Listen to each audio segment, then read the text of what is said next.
વડોદરામાં પીવાના પાણી માટે લોકોના વલખા નવાયાર્ડ સરદારવાડીથી ઘટના સામે આવી છે, જ્યાં ટેન્કરમાંથી પીવાનું પાણી ભરવા માટે લોકો મજબૂર બની રહ્યા છે। લોકોના ઘરોમાં પીવાના પાણીની લાઈન જ નથી। અનેક વખત તંત્રને રજૂઆત કર્યાનો લોકોનો દાવો છે। તંત્ર તરફથી કોઈ સુવિધા ન મળ્યાનો પણ આરોપ લગાવવામાં આવ્યો છે।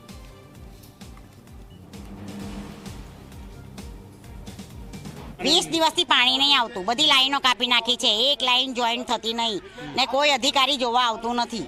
આજે કેટલા દિવસથી પાણીની આપદા પડે છે, ગરમીનો ટાઈમ છે, અમે પાછળ ભરવા જઈએ તો રેલવેવાળા ભરવા નહીં દેતા।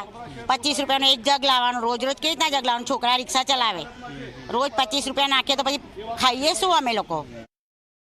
તો પહેલા ગટરનું પાણી આવ્યું 15 દાડા, પછી આ લોકો લાઈનો કાપી કાઢી છે। તો લાઈનો કાપી તો તમે વહેલા તરીકે કામ કરાવો, પાણીની અમને બહુ તકલીફ પડે છે। ટેન્કર તો એક ટેન્કર આવે, એમાંથી અમે કેટલા લોકો પાણી ભરી શકીએ છીએ? દૂરથી તો રેલવે વાળા અમને પાણી ભરવા દેતા નહીં।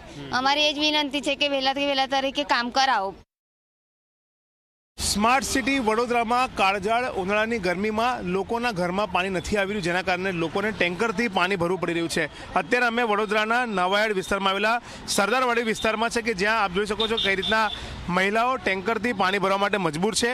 અહીંયા 15 થી 20 જેટલા ઘરો આવેલા છે કે જેમના ત્યાં વર્ષોથી પીવાના પાણીની લાઈન નથી, અને જે હેડપંપ છે તે હેડપંપ પણ તેમનું બગડી ગયું છે, અને તેને પણ બનાવવા માટે તંત્ર નથી આવી રહ્યું।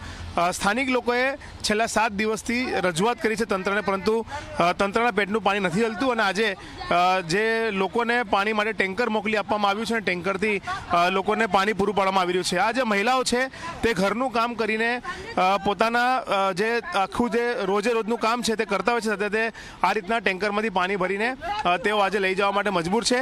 હું તમને રોડની સામેનો એક ભાગ બતાવીશ કે સામે તમે એક નળ ત્યાં જોઈ શકો છો। તે નળની અંદરથી લોકો રોડ ક્રોસ કરીને પાણી ભરતા હોય છે, તે પ્રકારની વાતો મહિલાઓ તરફથી કરવામાં આવી રહી છે।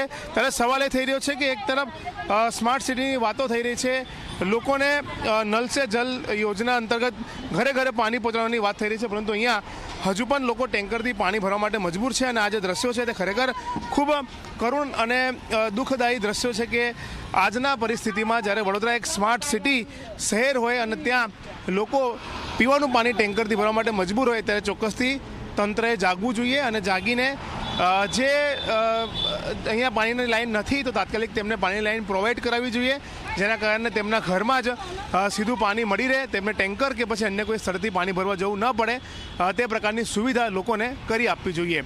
કેમેરામેન મુકુંદ દવે સાથે રવિ અગ્રવાલ, ઝી મીડિયા, વડોદરા।